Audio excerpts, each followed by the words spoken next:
Antes de entrar en materia, bueno, seguramente no los han leído ni los han comparado, porque ya me hubieran advertido ustedes que en el documento correspondiente a la extradición, en la página 1 se me olvidó poner un subtítulo. Cuando hablamos de las clases de extradición,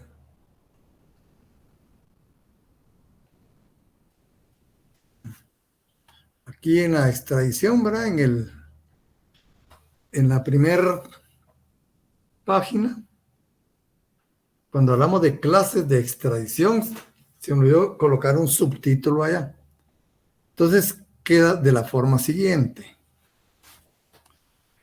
Clases de extradición según su naturaleza, activa, pasiva, voluntaria, en tránsito. Después viene otra subdivisión, según la nacionalidad del reclamado. Según la nacionalidad del reclamado, nacionales y de no nacionales. Repitiendo, en el documento referente a la extradición, en la página 1, se había omitido un subtítulo en cuanto a la división o clases de la extradición. Entonces, la extradición se divide según su naturaleza y según la nacionalidad del reclamado. Según su naturaleza, la extradición se divide en activa, pasiva, voluntaria y en tránsito. Después viene, según la nacionalidad del reclamado, 2 puntos, de nacionales y de no nacionales. Esta es la acotación que estamos haciendo, ¿verdad? Porque esta nos faltaba. Bien, entonces, ya aclarado esto, por favor, los compañeros que no hayan ingresado aún, si ustedes quieran a bien, que les indiquen, por favor. Estábamos en el Estatuto de Roma de la Corte Penal Internacional.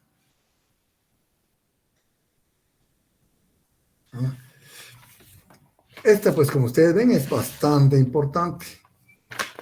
Ya estamos viendo los primeros esbozos, ¿verdad?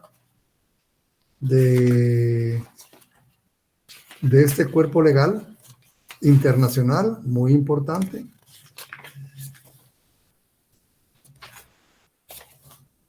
En su preámbulo, pues, hay muchas referencias, ¿verdad?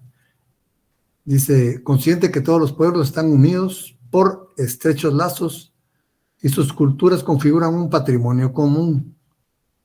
Y observando con preocupación que este delicado mosaico puede romperse en cualquier momento. Ven ustedes la actual guerra, Rusia-Ucrania. Ahorita Europa entra en crisis por el abastecimiento, ¿verdad? Del gas natural. Rusia es el máximo proveedor. Y Ucrania, a su vez, es el proveedor más importante en materias como vegetales. Entonces, Europa sí está viendo una crisis. Hasta dónde la puede enfrentar no sabemos, ¿verdad? Entonces,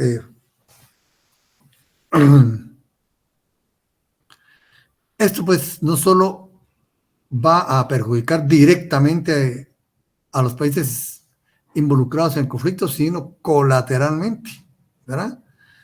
A los países de Europa y a nosotros también, ¿verdad? Vieron la gasolina, pero el diésel está más caro que la gasolina. ¿Por qué? No sabemos, ¿verdad?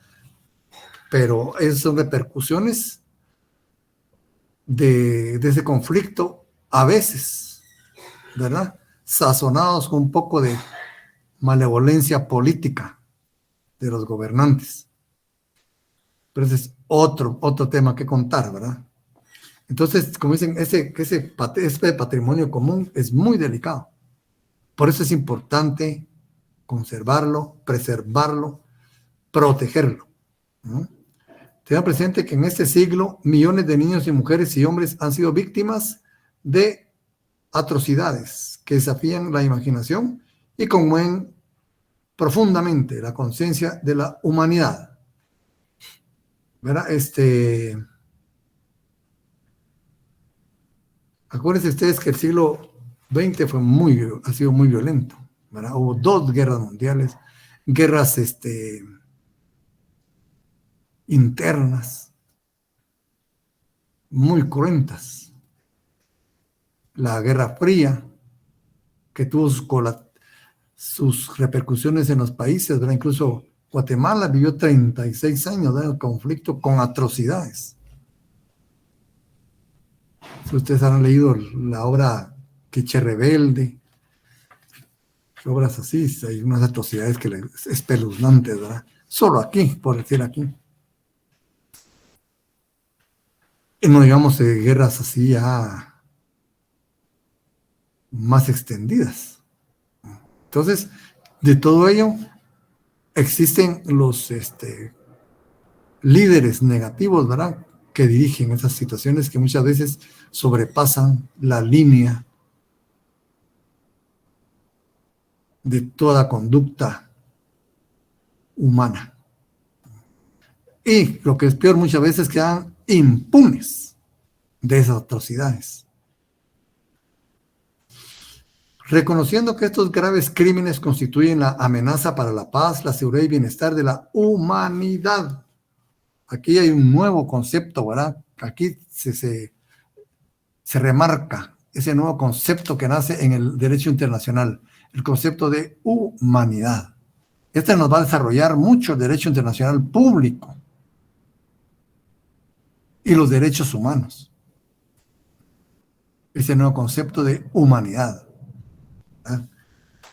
Afirmando que los crímenes más graves de trascendencia para la comunidad internacional en su conjunto no deben quedar sin castigo y que a tal fin hay que adoptar medidas en el plano nacional e intensificar la cooperación internacional. De primero lo nacional, después lo internacional, ¿verdad? Decididos a poner fin a la impunidad de los autores de esos crímenes y a contribuir así a la prevención de nuevos crímenes. Está ahí Slobodan Milosevic, Pol Pot, por decirle 2 personajes, Idi Amin, Saddam Hussein, tantos otros personajes, ¿verdad?, que han cometido crímenes espantosos y muchas veces se quedan en la impunidad, ¿verdad?, tanto contra su pueblo o contra otros pueblos, otras naciones, ¿verdad? Y muchas veces se quedaron impunes, ¿verdad?, decididos a poner fin a la impunidad de los autores de esos crímenes y a contribuir así a la prevención de nuevos crímenes. Es decir, que esta ley también tiene por efecto disuadir, ¿verdad? Disuadir. Lleva un carácter preventivo. Recordando que es deber de todo Estado ejercer su jurisdicción penal contra los responsables de crímenes internacionales. Fíjese, deber del Estado, ¿eh? Es una obligación. ¿Pero qué pasa aquí? Reafirmando los propósitos y principios de la Carta de las Naciones Unidas, decididos a los efectos de la consecución de esos fines y en interés de las generaciones presentes y futuras. Fíjense, trasciende en el tiempo de las personas que estamos, sino los que, ¿verdad?, existe la gran posibilidad de que exista, ¿verdad? Y establecer una corte penal internacional de carácter permanente. Ese es otro de los avances, ¿verdad? Que hacer un tribunal permanente, siempre va a estar ahí. Independiente y vinculada con el sistema de Naciones Unidas, que tenga competencia sobre los crímenes más graves de trascendencia para la comunidad internacional en su conjunto. Que tenga competencia sobre crímenes más graves. Claro, ¿verdad? Ahí no estoy diciendo nada territorial, sino la naturaleza de las infracciones que son objeto y preocupación de esta ley. Destacando que la Corte Penal Internacional establecida en virtud del presente estatuto será complementaria, otra característica muy importante, ¿verdad?, de las jurisdicciones penales nacionales. Esto que está en el preámbulo lo ratifica en el artículo 1, como ya lo vimos anteriormente, ¿verdad? La Corte, se instituye por la presente una Corte Penal Internacional. La Corte será una institución permanente, hay carácter permanente, ¿eh? Carácter permanente. ¿Y qué tiene eso de especial? Que antes se instituía cuando había un conflicto, ¿verdad?, para juzgar los crímenes de guerra cometidos durante ese conflicto, ¿verdad? Ese era el problema,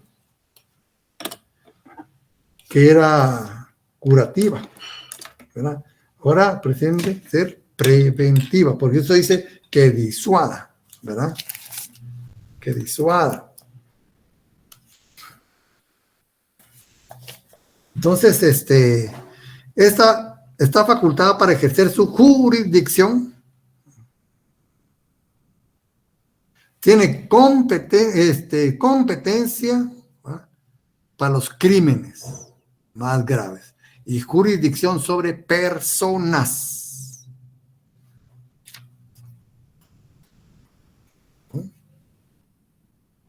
Competencia y jurisdicción, ¿verdad?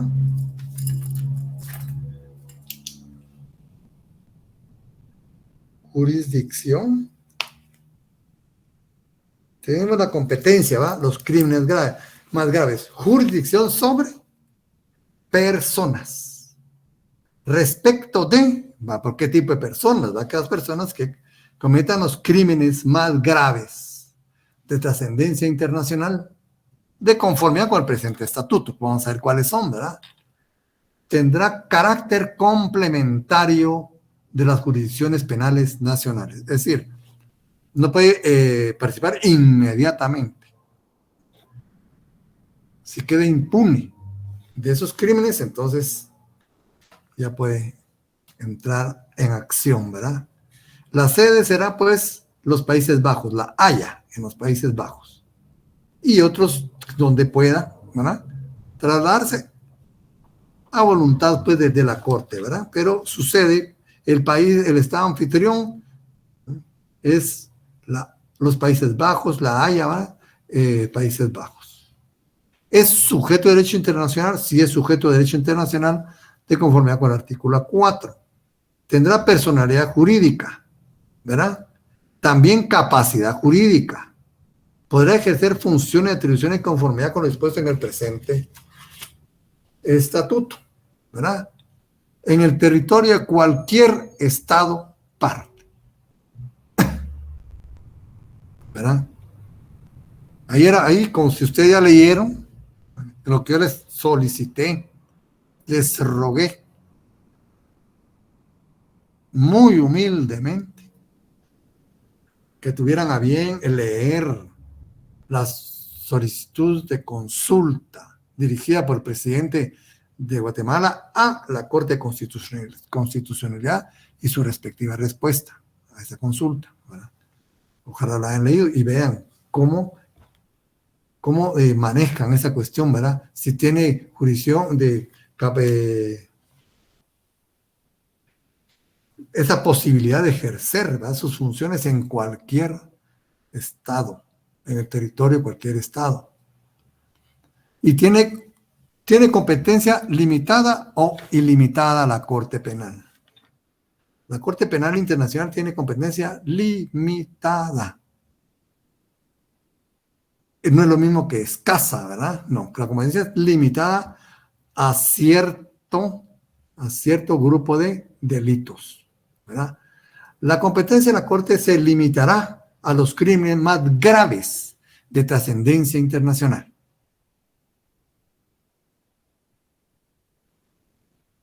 Esa es su competencia.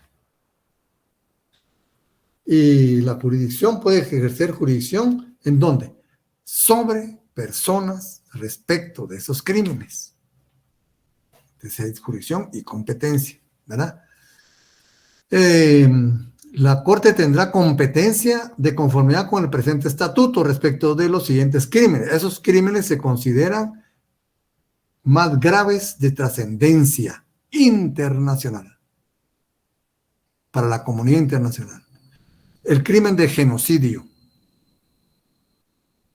los crímenes de lesa humanidad, los crímenes de guerra, el crimen de agresión, y vimos en el artículo 70 los crímenes contra la administración de justicia. Pero aquí hay algo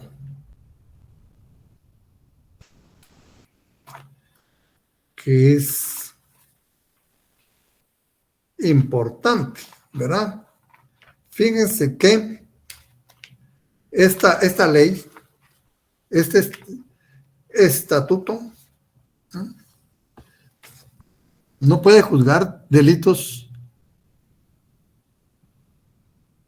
culposos.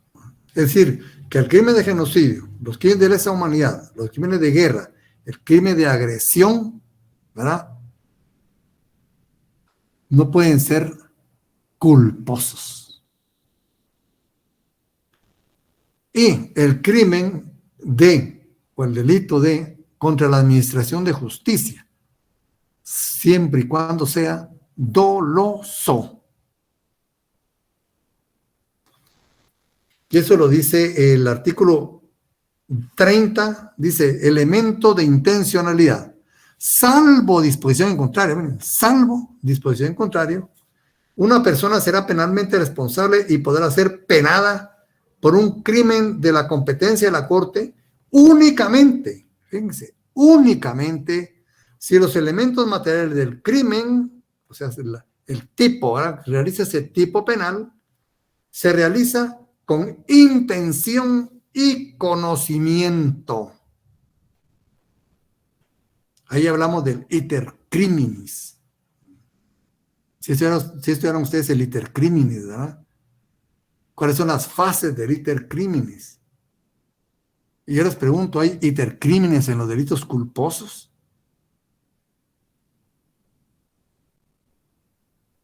¿Sí o no?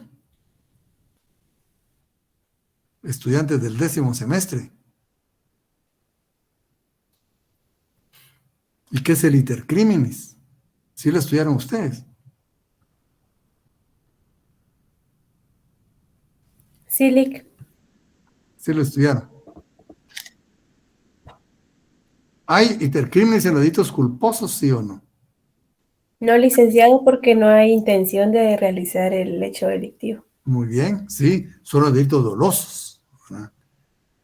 La parte interna del delito, ¿verdad? El que se realiza en la mente del agresor. Esos son los delitos dolosos. Incluso, fíjense, ni en la culpa con representación. Porque la culpa también se divide, ¿verdad? Sin representación y con representación. ¿Cuándo es con presentación y cuándo sin representación? Todavía me acuerdo, ven ustedes, porque yo no litigo penal, ni litigo, no me gusta litigar. Pero esta cuestión pues, del código de lo penal es muy importante, muy interesante. Está y ese curso me gustó mucho. Y como les digo, tuvimos un catedrático, para mí fue el mejor catedrático que tuve en toda mi carrera, y tuve muy buenos, que fue el licenciado Alfonso Monzón Paz. Pero también tuve al licenciado Alfredo Bonatti Lazari, buenísimo. Tuve también al licenciado Fernando Varías Monzón, brillante, un profesor brillante. Al doctor Isaías Ponciano, no sé si ustedes digan todavía medicina forense. Nosotros llevamos el curso de medicina forense, el doctor Isaías Ponciano. Él hizo libros, pues, ¿verdad? Libros de medicina forense que se utilizaban a nivel nacional, ¿verdad?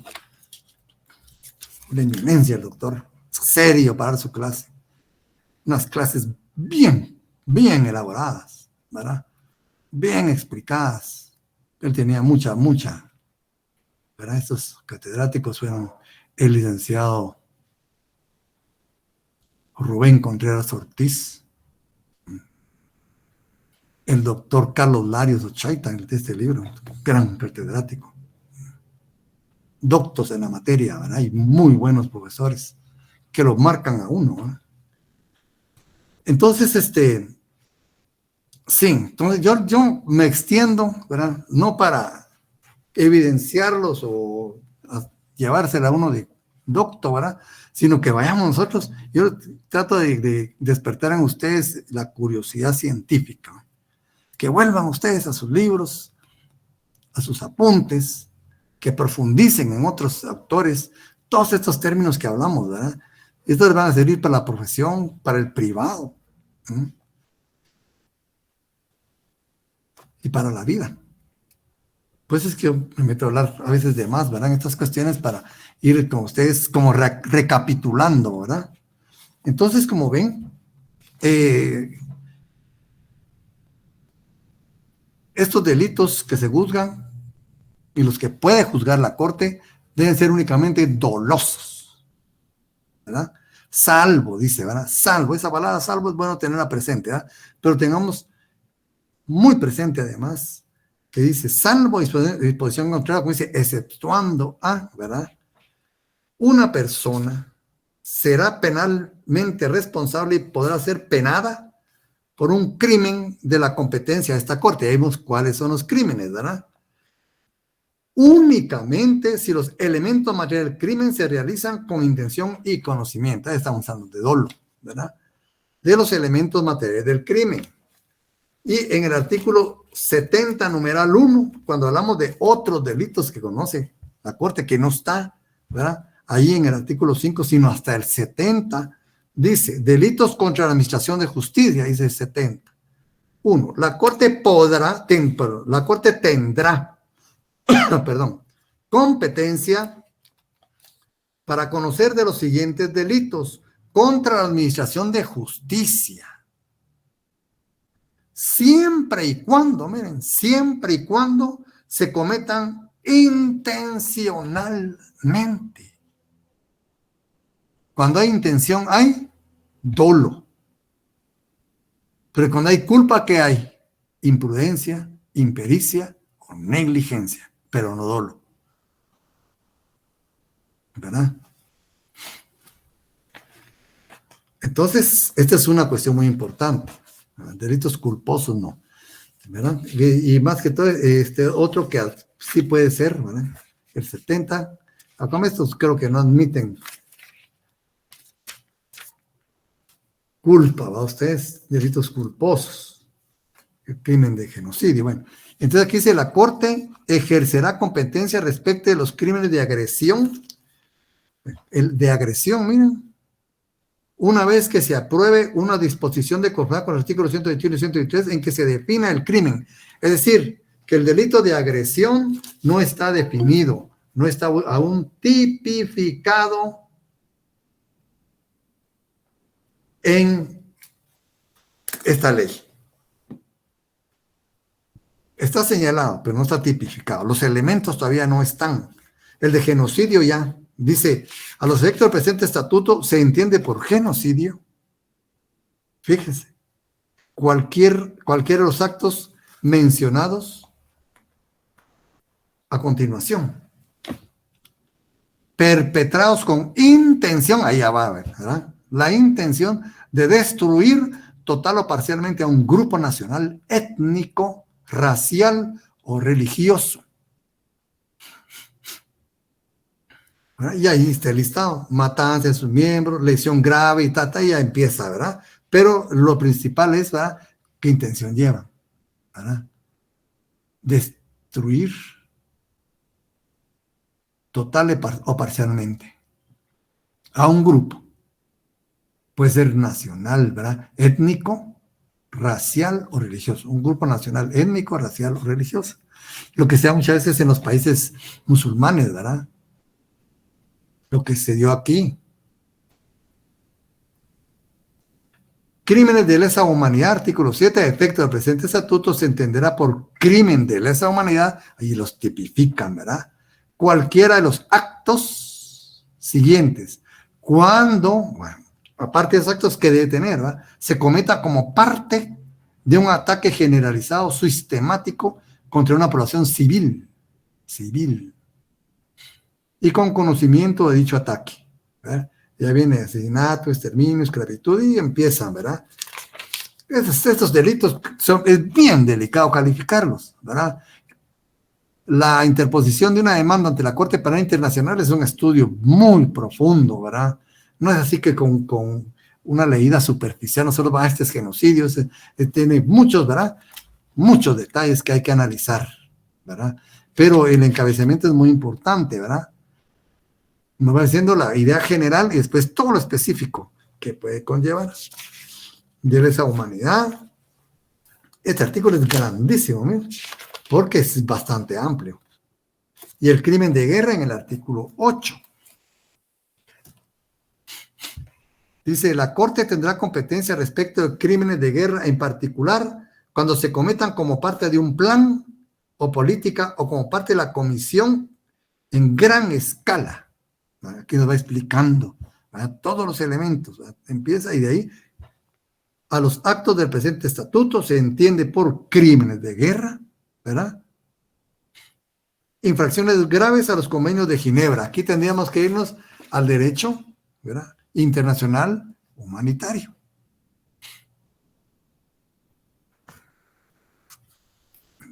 Entonces hay infracciones a esas disposiciones, ¿verdad? El homicidio intencional, la tortura o los tratos inhumanos, incluidos los experimentos biológicos. ¿Saben qué se dieron en la Segunda Guerra Mundial? El hecho de causar deliberadamente graves sufrimientos o de atentar gravemente contra la integridad física o la salud. La destrucción o apropiación de bienes no justificadas por necesidades militares. Incluso aquí en las guerras de Oriente, ¿verdad?, los musulmanes destruyeron reliquias de más de 3.000 años.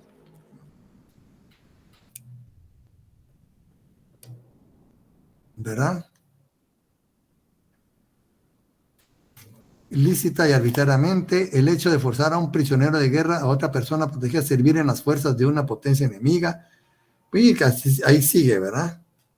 Toma de rehenes, etcétera. Otras violaciones graves y continúa otro listado. Estos artículos son bastante grandes, ¿verdad? Para irlos ubicando había que analizar uno por uno. Pero el encabezamiento, lo importante que es, ¿verdad?, lo principal, ya vienen sus subdivisiones. Elementos de los crímenes. Los elementos de los crímenes que ayudarán a la Corte a interpretar y aplicar los artículos 6, 7 y 8, los que vimos, ¿verdad? Lesa humanidad, crímenes de guerra, genocidio, ¿verdad? Serán aprobados por una mayoría de 2/3 de los miembros de la Asamblea de los Estados Partes. Podrán proponer enmiendas a esos elementos, ¿verdad? Cualquier Estado parte, magistrados para salud, bueno, ¿quiénes, verdad? Nada de lo dispuesto en la presente parte se interpretará en el sentido que limite o menoscabe de alguna manera a las normas existentes del desarrollo del derecho internacional para fines distintos al presente. Y ahí viene competencia temporal, ¿verdad? En el artículo 12, condiciones previas para el ejercicio de la competencia, ya cuando uno ya necesita, ¿verdad? Ejercicio de la competencia, en el artículo 13, remisión de una situación por un Estado parte Artículo 15, el fiscal. Hay un fiscal, ¿verdad? Artículo 16, suspensión de la investigación o el enjuiciamiento. Cuando se suspende, cuestiones de admisibilidad, ¿verdad? Ya dice cuándo puede no admitirla también, ¿verdad? Decisiones preliminares relativas a la admisibilidad, como quien dice,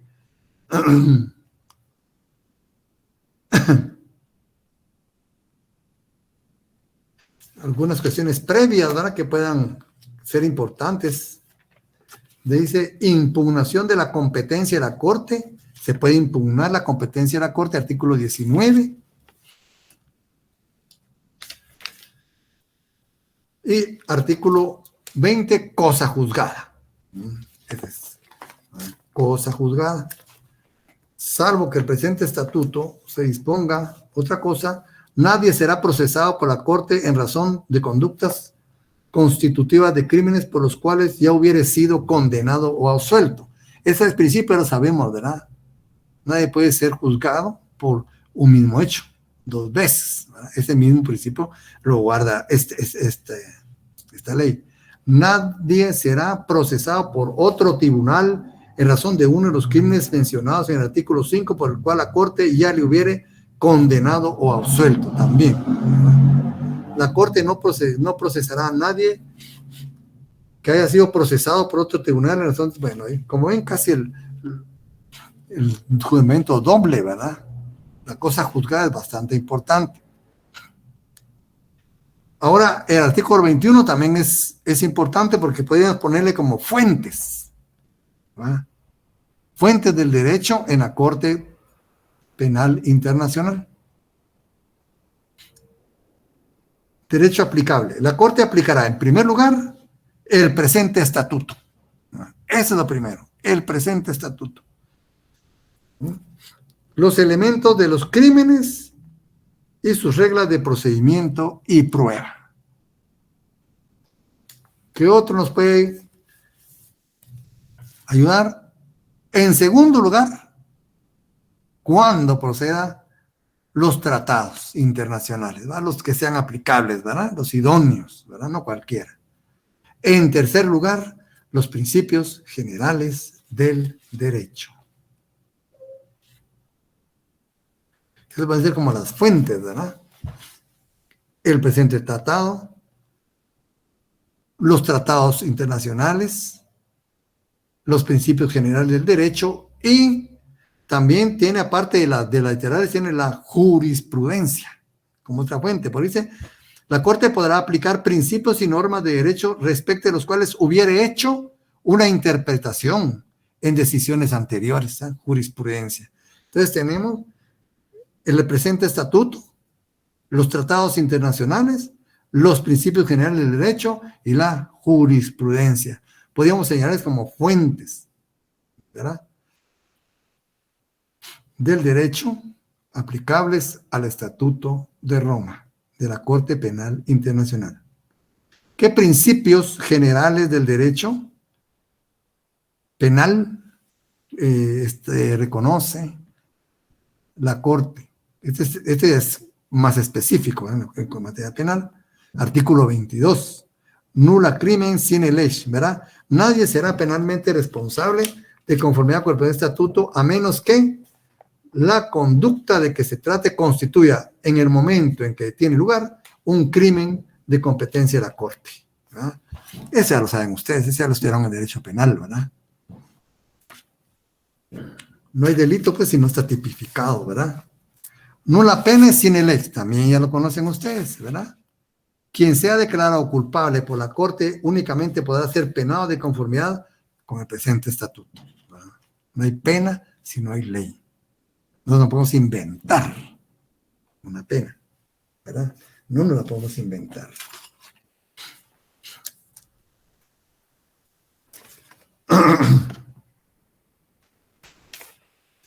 También tenemos irretroactividad ratione persone. Nadie será penalmente responsable de conformidad con el estatuto por una conducta anterior a su entrada en vigor, ¿verdad?, retroactivamente. Responsabilidad penal individual. De conformidad con el presente estatuto, la Corte tendrá competencia respecto de las personas naturales. Quien cometa un crimen de la competencia de la Corte será responsable, ¿verdad? O sea, la responsabilidad penal individual. Y continúa, ¿verdad? Desarrollándose ampliamente este artículo. El artículo 26 dice exclusión de los menores de edad. ¿Cómo le llamamos nosotros en nuestro Código Penal a esto? La Corte no será competente respecto de los que fueren menores de 18 años en el momento de la presunta comisión del crimen. ¿Cómo le llaman en el Código Penal a esto? La inimputabilidad, ¿le? Así es, ¿verdad? Miren los 18 años, menores de 18 años, ¿verdad? También gozan aquí respecto a la Corte. Artículo 26. El artículo 27 dice, el presente estatuto será aplicable por igual a todos sin distinción alguna basada en el cargo oficial, ¿verdad? En particular, el cargo oficial de una persona, sea jefe de Estado de gobierno, miembro de un gobierno, parlamento, representante elegido, funcionario de gobierno, en ningún caso le eximirá de responsabilidad penal ni conducta. Esos realmente son los más perseguidos, ¿verdad? Porque ejercen el poder y el mando. Entonces, eso no nos excluye, ¿verdad? Las inmunidades y las normas de procedimiento especiales que conlleva el cargo de oficial de una persona con arreglo al derecho interno o al derecho internacional no obstarán para que la Corte ejerza su competencia sobre ella. O sea, que aquí no se puede alegar nada de eso, ¿verdad? Y aquí está responsabilidad de los jefes y otros superiores, artículo 28, ¿verdad? Que viene. Artículo 29 es muy importante. Es decir, ténganlo de memoria.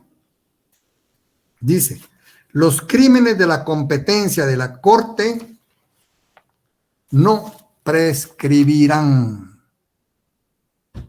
ni 25, ni 30, ni 40 años. Una vez viva la persona, el delito continúa. No prescriben, porque ustedes son delitos graves. El tiempo no podrá olvidar, ¿verdad? Esas cuestiones. Fíjense ustedes que Pol Pot, allá en el Laos, asesinó casi 2 millones de personas en cuestión de 3, 4 años. Hay cuevas ahí llenas de cráneos humanos. Y eran algunas cuevas con cráneos humanos.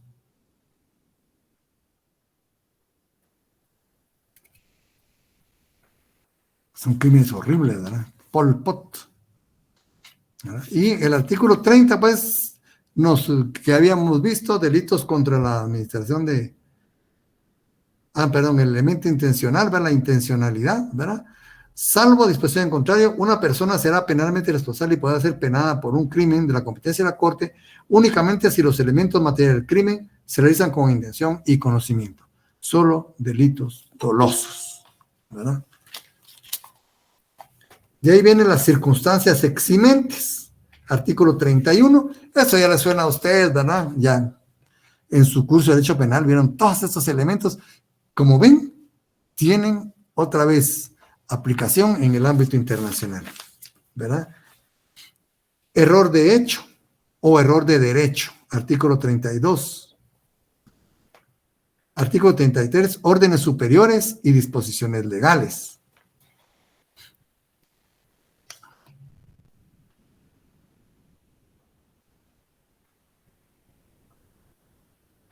Miren, qué importante, solo por leerles algo, ¿verdad? Para que ustedes vayan viendo cómo se desarrolla esta ley.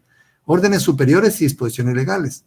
Quien hubiera cometido un crimen de la competencia de la Corte en cumplimiento de una orden emitida por un gobierno o un superior, sea militar o civil, fíjense, sea militar o civil, no será eximido de responsabilidad penal, a menos que, ¿verdad? Y aquí pone cuándo no, ¿verdad?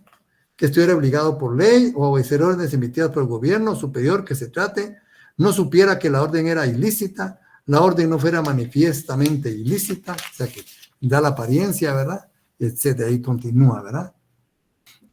Bueno, ahí viene la parte administrativa, lo que es la composición de la Corte. La Corte será compuesta de los siguientes: presidencia, una sección de apelaciones, ¿verdad? A, presidencia. B, una sección de apelaciones, una sección de primera instancia y una sección de cuestiones preliminares. C, la Fiscalía, y D, la Secretaría. De ahí viene lo que es el desempeño a cargo de magistrado, condiciones que han de reunir los magistrados, en qué condiciones, vacantes, la presidencia, las salas, artículo 39, independencia de los magistrados, dispensa y recusación de los magistrados, artículo 42, la Fiscalía, 43, la Secretaría, 44, el personal,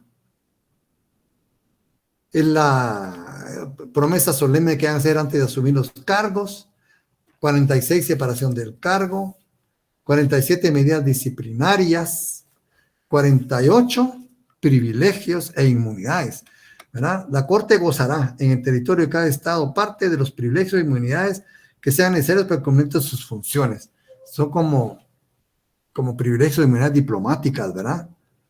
Los magistrados, el fiscal, los fiscales adjuntos y el secretario gozarán, cuando actúen en el desempeño de sus funciones o en relación con ellas, de los mismos privilegios e inmunidades reconocidas a los jefes de las misiones diplomáticas. Gozan de estatuto diplomático. Artículo 48, de los privilegios diplomáticos, ¿verdad? Privilegios e inmunidades diplomáticas. Artículo 49, sueldos y estipendios, dietas. ¿Verdad? Artículo 51, reglas de procedimiento y prueba. Ya ven lo que es el proceso. Solo estoy leyendo para que ustedes vean todo lo que ¿verdad? Lo que desarrolla este tratado. Porque si nos metemos esto, sería casi medio curso, ¿verdad? Reglamento de la Corte, artículo 52, que tienen que hacerlo. Investigación y el enjuiciamiento, la parte 5, artículo 53, inicio de la investigación. 54, sigue funciones y atribuciones del fiscal. Derechos de las personas durante la investigación, el 55, y así continúa todo lo que es el procedimiento, los artículos 57, 58, 59, hasta la cuestión de detención, primeras diligencias de la Corte, confirmación de los cargos, 61, y ya la parte sexta, y empieza el juicio, ¿bien? En el artículo 62.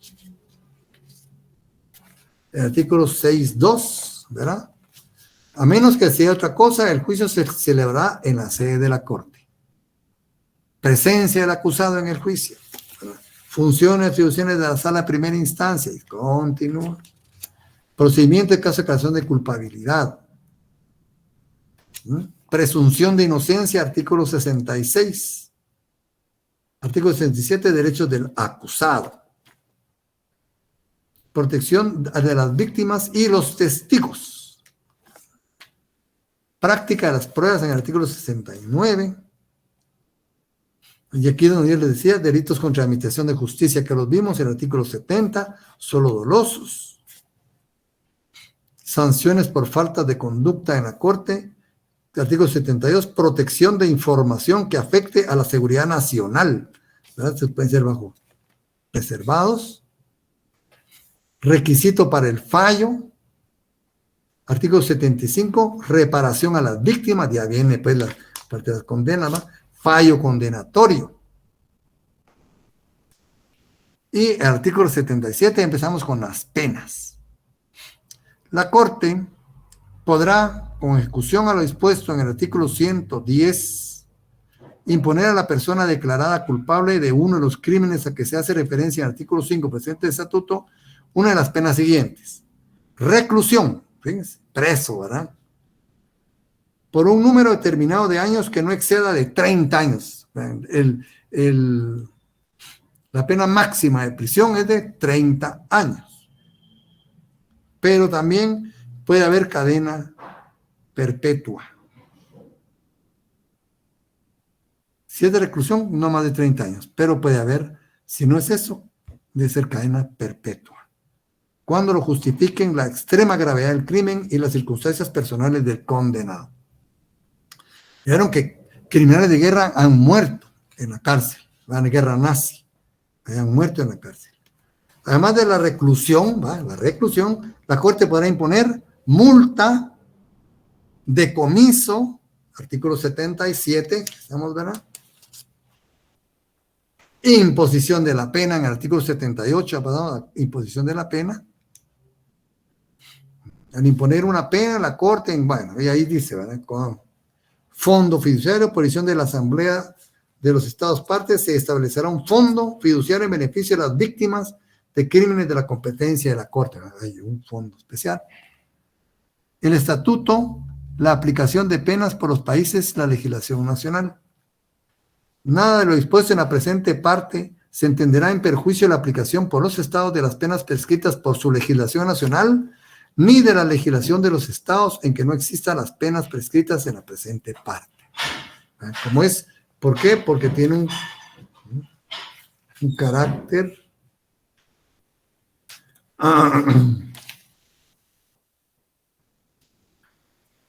complementario, ¿verdad? Bueno, medios de impugnación. ¿Qué medios de impugnación caben acá? Según en la parte 8, artículo 81, donde empieza la apelación y la revisión. Solo sepámoslo, ¿verdad? Apelación y revisión. ¿Verdad? Apelación, procedimientos, ¿verdad? Y está la cooperación internacional y la asistencia judicial, ¿verdad? Hay que cooperar, ¿verdad?, con la Corte para que se pueda aplicar. Entrega de la persona a la Corte, procedimiento de aplicación de derecho interno. Bueno, aquí continúan pues otra serie de situaciones respecto al proceso.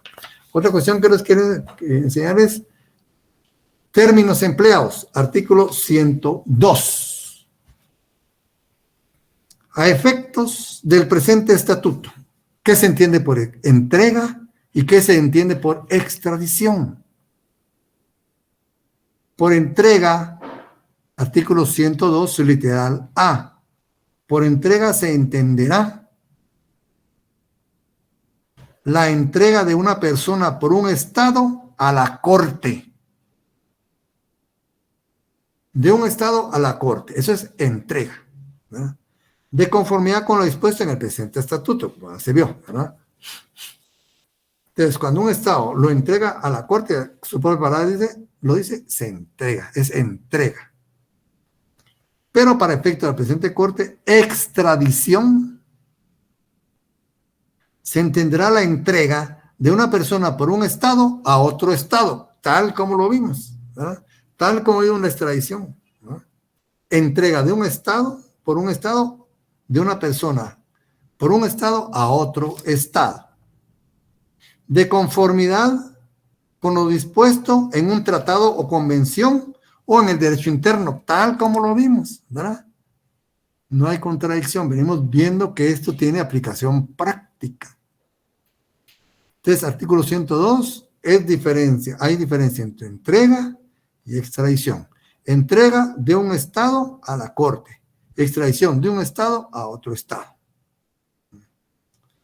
Bueno, ejecución de la pena, función de los Estados en ejecución de las penas privativas de libertad. Artículo 103, ahí continúa, habrá cómo cambia la acción del Estado y sigue otra serie de la financiación, ¿verdad? Artículo 113 y siguientes, cláusulas finales, reservas, dice, no se admiten reservas al presente estatuto. Fíjense, cerrado. El Estado que lo acepta íntegramente.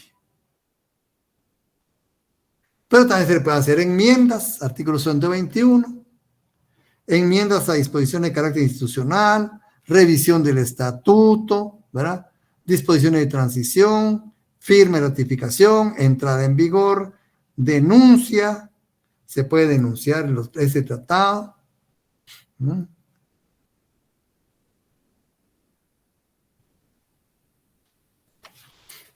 Entonces, a grandes rasgos, pues, la Corte, el Estatuto de Roma de la Corte Penal Internacional. Como ven, es un tratado muy importante. Como digo, aquí se planteó la denuncia por la Fundación Rigoberta Menchú contra el general Efraín Ríos Montt y procedió, le dieron trámite a la denuncia y se libró orden de captura internacional, pero el general ya no salió de Guatemala. Murió, pues, sin salir porque se lo hubiera capturado, ¿verdad? Esto es a grandes rasgos, fíjense lo que es derecho penal internacional privado. Se dan cuenta todo lo que nos extendimos. Y vimos en el transcurso de la exposición que el derecho penal, si bien es en exclusiva el ejemplo clásico de una norma territorial, porque se aplica por igual a todos, no deja en sí, de un momento determinado, ser inaplicable. Ya vimos, ¿verdad?, cuándo es inaplicable. Cuando las personas gozan de un estatuto especial, o una categoría especial, ¿verdad?, una calidad especial, como los jefes de Estado, los reyes, ¿verdad?, monarcas, a ellos no se les aplica, ¿verdad? Bueno, pero también puede aplicarse extraterritorialmente, ya vimos, hasta nuestro propio Código Penal, si ya se dan cuenta, ahí lo tienen. Cuando uno estudia derecho penal no entiende cómo es de la cosa, ¿verdad? Hasta aquí venimos a entender qué significa ese artículo 5, cómo se plantea dentro del derecho internacional privado, ¿verdad?, la extraterritorial del derecho penal. Pero también en un momento determinado puede convertirse en una norma personal. Pero aquí, contrario a lo que dice nuestra ley de orden judicial, ¿verdad?, no es en atención a nuestro domicilio, sino en atención a nuestra nacionalidad. El guatemalteco, ¿qué? Pongámosle traición a la patria, por poner un nombre, ¿verdad?, que ya lo vimos. Nosotros como guatemaltecos cometemos traición a la patria únicamente contra Guatemala. Y ese delito de traición nos perseguirá Guatemala contra nosotros donde estemos, porque se nos pega a nosotros y nos sigue donde quiera que vayamos. Se convierte en una norma personal en atención a nuestra nacionalidad. Entonces, como ven, el derecho penal, por excelencia, es el ejemplo de una norma territorial, pero tiene sus excepciones.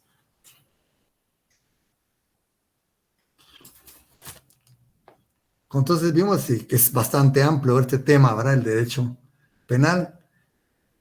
Y ahora del derecho procesal, ¿qué podríamos decir? Otro tema importante, ¿verdad ustedes?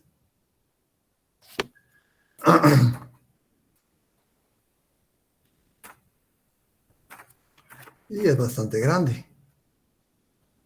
Derecho procesal internacional privado. También ya tienen, ya hicieron la corrección, ¿verdad?, en su folleto, ¿verdad? Vamos ahora a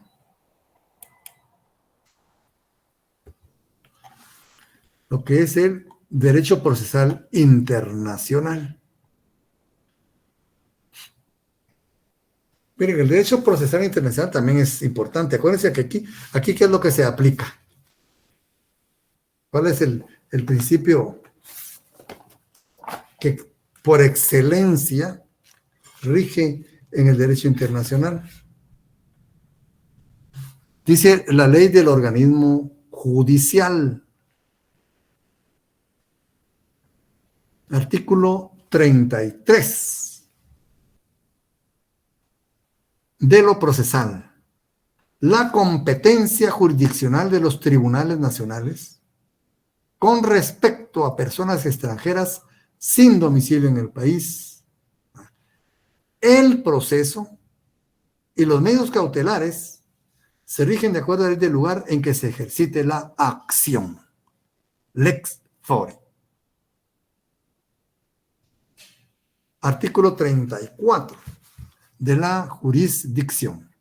Los tribunales guatemaltecos son competentes para emplazar a personas extranjeras o guatemaltecas que se encuentren fuera del país en los siguientes casos.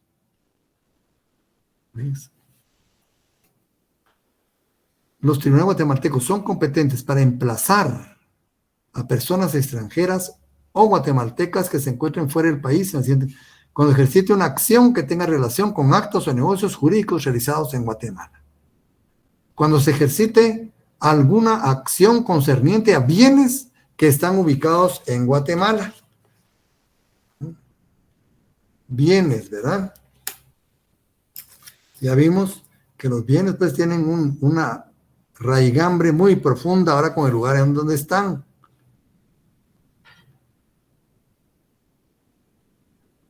Porque los bienes de acción, ¿verdad?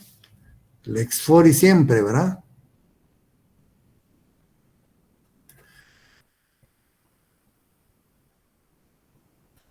Bien, y dice C, artículo 34, cuando se trate de actos o negocios jurídicos en que se haya estipulado que las partes se someten a la competencia de los tribunales de Guatemala. ¿De qué estamos hablando aquí?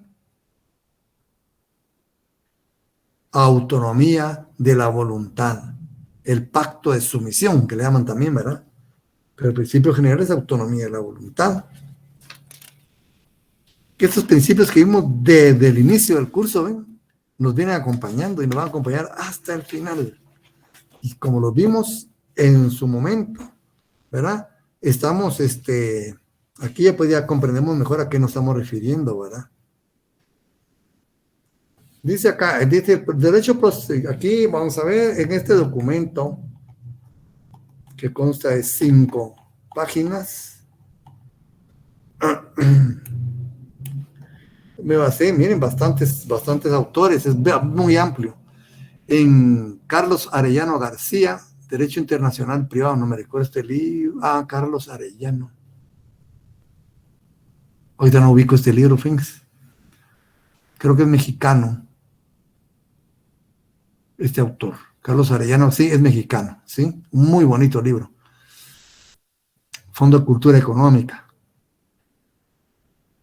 Antonio Bogiano, catedrático argentino, ¿verdad? Fíjese, relaciones judiciales internacionales, es el tema exacto, ¿verdad? Porque Carlos Arellano tiene Derecho Internacional, pero un libro muy bonito, es reciente, de los autores recientes, ¿verdad? Con Bogianos. Bueno, Bogiano no es tan reciente, pero es de los más actualizados, ¿verdad? Habla de relaciones judiciales internacionales, muy bonito eso. Werner Goldsmith, ese es un catedrático, jurista, alemán-argentino, brillante. Él instauró una nueva corriente, una rama propia del derecho internacional privado, que lo divide en 3. Muy interesantes sus libros, Derecho Internacional Privado y Derecho a la Tolerancia, muy buen libro. Y también Suma el Derecho Internacional Privado, otro libro excelente que hizo el doctor Goldsmith. De estos me falta uno que es Filosofía del Derecho Internacional Privado. Pero ya se ha buscado en Argentina, Chile, lo tienen en España, pero dentro de una enciclopedia. Yo tengo 2 libros, no puedo comprar la enciclopedia, si no me llenaría de libros repetidos, ¿verdad? Ese libro está agotado a nivel mundial, ¿verdad? Filosofía del Derecho Internacional Privado. Pero estos 2 libros son preciosos, los libros de ustedes. Werner Goldsmith, alemán argentino, El doctor Carlos Larios va nuestro profesor. El doctor José Matos Pacheco, ex profesor de la facultad en los inicios del siglo XX. Brillante. Monroy Cabra, tratado de licenciado privado. Ahorita no ubico de dónde es él, pero creo que es sudamericano. Enrique Muñoz Meani, catedrático de la facultad, abogado y notario, diplomático. Derecho internacional privado, también Niboyet, ¿verdad? Un catedrático francés, de lo mejor que hay en derecho internacional privado a lo largo de la historia del derecho internacional. Niboyet es una autoridad en Europa y en América. Derecho internacional privado. Arthur Nussbaum, judío argentino creo que es. Principio de Derecho Internacional Privado, muy buen libro también. Elisa Pérez Vera, este es Derecho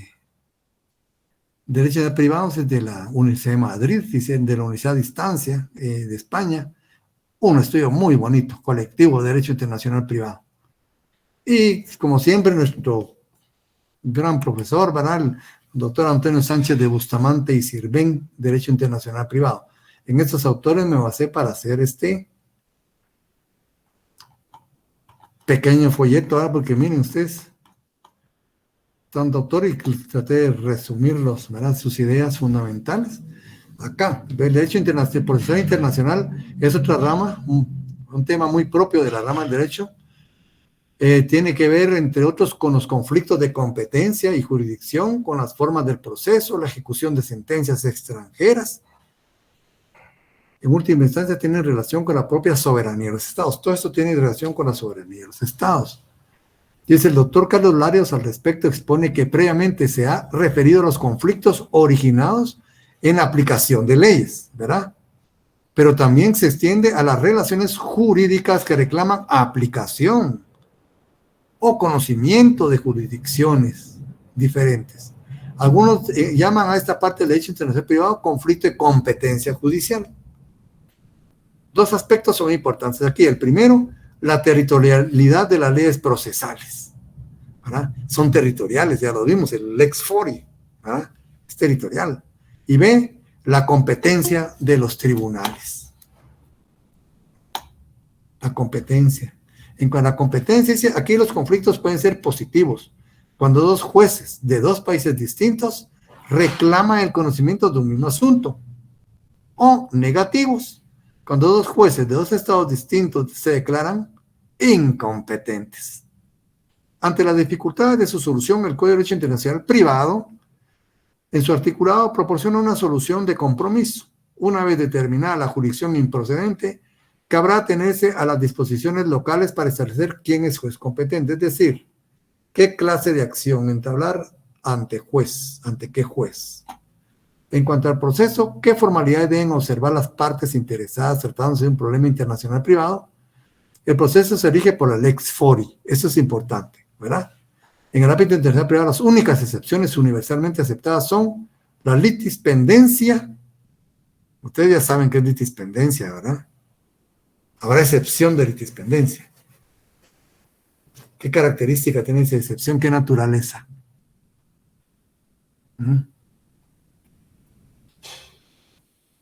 La litispendencia que evita fallos contradictorios y la cosa juzgada. Son dos cuestiones que reúnen ciertas condiciones tales como que ha habido citaciones, bueno, etcétera, ¿verdad? Esos son dos sistemas muy importantes en el derecho procesal. El doctor Matos expresa que la administración de justicia es uno de los atributos esenciales de la soberanía. Miren qué importante, estamos hablando de la pura soberanía de los estados. En virtud de ella, deben aplicarse las leyes nacionales a las personas y a las cosas que se hallan en el territorio respectivo. ¿Por qué? Porque estamos ejerciendo soberanía.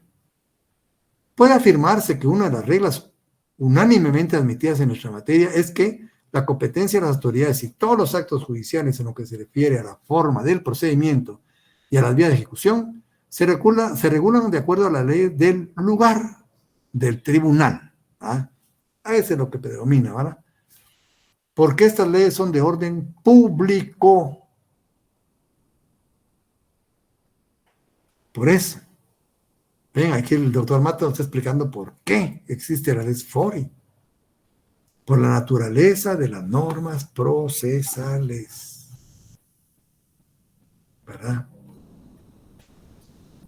Nuestro compatriota el jurista Muñoz Meani, citando a Bustamante, señala que las razones que fundamentan la territorialidad de las leyes procesales son, ¿verdad? Aparte que son de orden público, ¿verdad? La administración de justicia es parte del derecho público del Estado. Las leyes procesales dependen directamente de la organización procesal. No hay motivo alguno de cortesía o de justicia, no hay, ¿verdad? Para conceder a los extranjeros en materia procesal garantías diversas de los otorgados a los nacionales. No hay, ¿verdad? No hay leyes de procedimientos. La ley de procedimientos no se hacen para las partes. Eso es muy importante, ¿mire? Las leyes de procedimientos no se hacen para las partes, sino para señalar al juez la línea de conducta a seguir. El que se dirige a un juez se somete a las formas impuestas por la ley, ¿verdad? Que le otorga la facultad de juzgar. No vamos a someter a un juez pretendiendo que las otras normas rijan su conducta. Las leyes procesales interesan al orden público internacional. El tratadista Marco Monroy Cabra indica que en materia procesal el juez aplica su propia ley procesal, no puede aplicar otra, aunque las partes sean extranjeras, eso quede muy claro, ¿verdad? El juez aplica su propia ley procesal, aunque las partes sean extranjeras. Esto es territorialidad de las leyes procesales. Esto es lex fori. Las leyes procesales son de aplicación inmediata, territorial. Por tanto, los jueces deben aplicar al proceso en esta materia la lex fori. Deben. Las razones en favor de la territorialidad de la ley procesal son, ¿va?, que la administración de justicia es uno de los deberes del Estado, ¿va?, que sería a veces imposible aplicar el derecho procesal extranjero, que su verdadero fundamento está en el orden público internacional, y lo esencial de la aplicación del lex fori se encuentra en la fungibilidad de las formas procesales. Miren cómo, y así van explicando, ¿va?, toda la cuestión del proceso.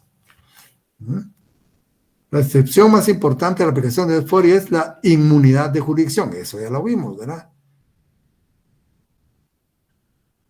El autor Arthur Nussbaum expresa que las reglas de procedimiento determinan cómo hacer valer un derecho en juicio, en oposición a las reglas sustantivas, que deciden qué derechos, ¿verdad?, son susceptibles de hacer valer. En el terreno del procedimiento, los tribunales usan invariablemente reglas locales. De modo que la elección de las leyes se refiere exclusivamente a cuestiones de derecho sustantivo. La percepción de esta dicotomía básica es casi contemporánea al derecho internacional privado. Fue un señor de 1935 quien primero vio la distinción entre las leyes sustantivas y las procesales. Nosotros ya las vemos muy bien, ¿verdad? Civil, procesal civil, ¿verdad? Penal, procesal penal. Laboral, procesal laboral. Y su uso se ha esparcido desde entonces. El tratadista Neboyet apunta, anteriormente se ha dedicado a la exposición exclusivamente a la competencia legislativa. Eso es lo que habíamos hablado nosotros antes de entrar a procesal. Es decir, a la determinación de la ley aplicable al fondo del derecho. Pero como los derechos han de reclamarse, ¿ante quién? Ante la justicia. Procede a examinar ahora el conflicto de leyes en cuanto a competencia judicial. Es decir, la determinación de los tribunales competentes. Miren que esta gente docta cómo explica, ¿verdad?, cómo van desmenuzando las dudas y las va exponiendo, porque esto, porque aquello, ¿verdad? Este brillante doctor Carlos Arellano, sí es mexicano, muy bueno. México tiene muy buenos actores. El tratadista, ¿verdad? Mexicano Carlos Arellano afirma que normalmente es a los jueces a los que compete la aplicación del derecho internacional privado. Por regla general es a los juzgadores a los que se les asigna la solución de los conflictos de leyes en el espacio a nivel internacional. Por tanto, es indispensable abordar los temas de competencia judicial y en particular la ejecución de sentencias extranjeras. Bueno, al lado de todo, ¿eh? Entonces ahí le empieza su explicación, una explicación brillante que hace usted. Ahí se las puse, pues se las puse bastante completa, porque el doctor Arellano profundiza bastante y muy claro. Estos, me imagino yo que han sido alumnos del doctor Eduardo García Maínez. García Maínez es un tratadista brillante, brillante. Ahí fue donde empezamos nosotros, mi generación empezó a aprender derecho con el doctor García Maínez. Ustedes quieren aprender profundamente derecho, empiecen por García Maínez, ¿verdad? Y estas personas pues muchas veces son alumnas del doctor García Maínez. La competencia judicial puede ser directa o indirecta, ¿verdad? Es directa con el jugador, y ahí dice cuándo, ¿verdad? Que las formas de la competencia. Los conflictos internacionales de competencia judicial consisten en determinar qué órgano jurisdiccional, entre dos o más órganos jurisdiccionales de estados diversos, tiene aptitud normativa para conocer de un conflicto de leyes internacionales. Qué interesante, y así viene él exponiendo, ¿no? El doctor Werner Goldsmith, no digamos, ¿verdad? Tiene 2 obras. Aquí estamos hablando de la suma del derecho internacional privado. Realiza las muy importantes acotaciones siguientes. Hay que distinguir dentro del derecho internacional procesal las normas directas de las normas indirectas. Eso no sale al igual que el otro, ¿no? Entonces ustedes ahí van a estudiar, tienen que leer para determinar qué son normas directas, qué son normas indirectas. ¿Mm? Importante, porque tiene que ver con las normas de derecho internacional privado, clásicas, frente a otro tipo de normas de derecho internacional. Las normas indirectas pueden deducirse a una, aplicar a problemas procesales la lex fori. La calificación del concepto de problemas procesales no es fácil, ni siquiera si uno se atiene a las lex civiles ex procesales fori. De todos modos, se llegará a una discriminación de cuestiones de trámite, desde luego sometidas a la lex fori. Y normas procesales que determinan, sin embargo, el fondo de la resolución judicial y que se regulan por la lex cauce. En otras palabras, llegamos a una distinción entre derecho justicial formal y derecho justicial material. Pero esto nos es una enseñanza de todas las ramas del derecho, como yo les había explicado. Aquí estamos estudiando derecho procesal de una forma profunda, ¿verdad? Posiblemente temas que ustedes no vieron en derecho procesal y se ven aquí, porque tienen que saberse. Si no, no hay criterio para resolver los problemas referentes a derecho internacional privado, ¿verdad? Ya en su otra obra, el derecho de tolerancia, la dificultad está en distinguir entre problemas procesales y problemas de fondo, ¿verdad? Necesitamos establecer un criterio que nos permita indicar la naturaleza de una cuestión como procesal o material. Y aquí viene, en realidad procesal es en nuestro contexto, solo lo procedimental, lo que en la Edad Media se llamaba ordinaria litis. O lo que Goldsmith denomina derecho justicial formal. Todo lo demás, o sea, no solo derecho privado que se dirige a los habitantes del país, derecho material, sino nuevamente el conjunto de normas dirigidas al juez que se le ordenan cuál contenido debe dar a su sentencia sobre el fondo, decisoria litis, derecho justicial material, se regula por la ley que corresponde. Y aquí, mire, continúa. Bustamante, y ahora viene otro autor, a referirse a este tema, apunta lo siguiente: la administración de justicia es uno de los poderes fundamentales del Estado y constituye para él al propio tiempo un derecho y un deber. Miren qué importante. Son 2 caras de una misma moneda. Crea con este fin los tribunales. determina su competencia, ¿no? ¿Con base a qué? A su soberanía. Y le señala formas de enjuiciar y de ejecutar sus decisiones. Sin ello no sería la vida social posible, y la doctrina y la práctica convienen que la lex fori es la llamada a aplicarse exclusivamente en tales casos. Las razones en las que se ha fundado esa máxima de la aplicación territorial de leyes procesales, lo mismo en materia criminal que en materia civil, no importa la materia, ¿verdad? Y en cualquier otra jurisdicción especial que pueda existir en los estados, son muy de diversa índole. Todo ello es evidente por mucho, bueno, y ahí sigue, ¿verdad? El verdadero motivo de la territorialidad está en el orden público internacional, que se concibe como determinante en la referida territorialidad del derecho, e incluimos en esa denominación todos los estímulos a que la territorialidad obedece, y que puede refundirse en la circunstancia de que restringir o de dejar de aplicar una ley de esa especie equivale a lesionar la soberanía del Estado o atacar sus bases esenciales. Como ven, el derecho procesal es bastante importante, pero el Código de Derecho Internacional Privado también tiene su tema relacionado con derecho procesal. Empieza en el artículo 314.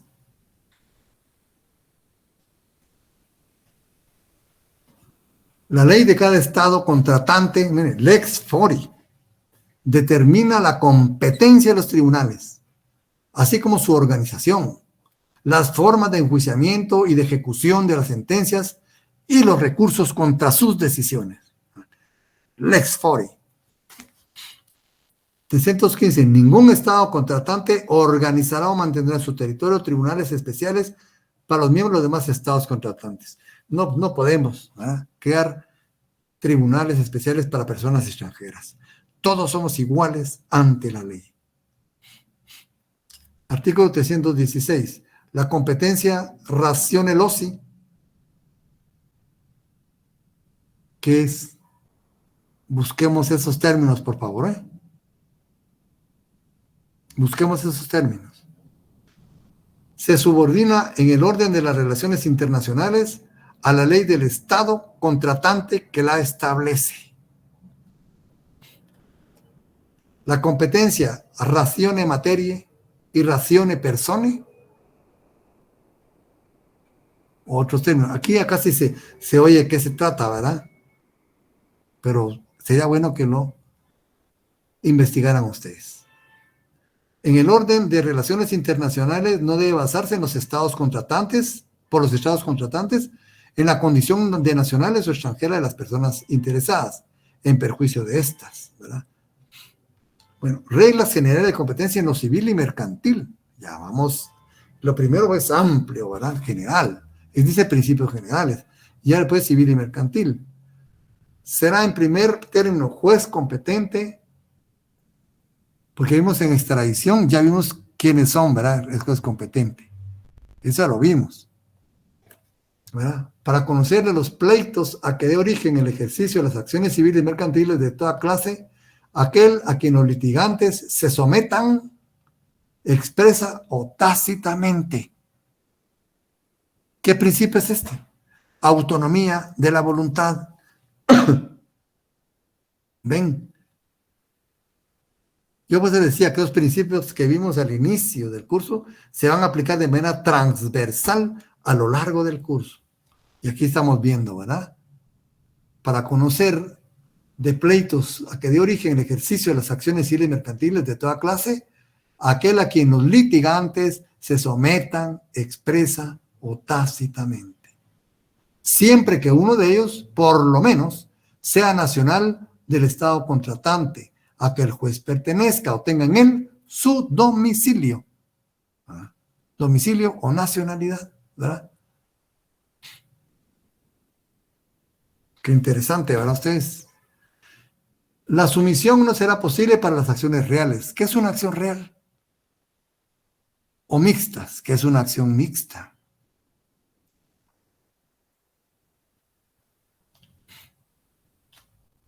¿verdad?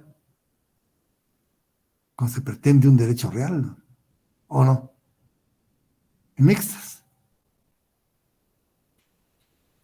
Ustedes tienen que regresar a estudiar todo esto. Miren, si ustedes no comprenden estas figuras, no van a comprender bien el código, ¿verdad? La sumisión solo para hacerse a juez que ejerza jurisdicción ordinaria y que la tenga para conocer a igual clase de negocios en el mismo grado. Continuamos con autonomía de la voluntad.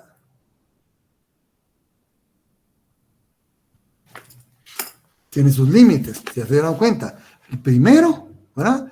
Que uno de ellos sea nacional o domiciliado ante el juez a que se sometieron. Y el segundo, ¿verdad?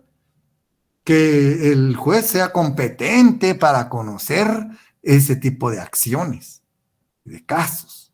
Si no, estaríamos legislando ordinariamente nosotros, ¿verdad? Y eso no se puede, pues ese artículo es muy certero.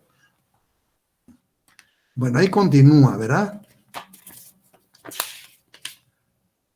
Sumisión expresa, la hecha voluntad, sumisión tácita, también aquí están, ¿verdad?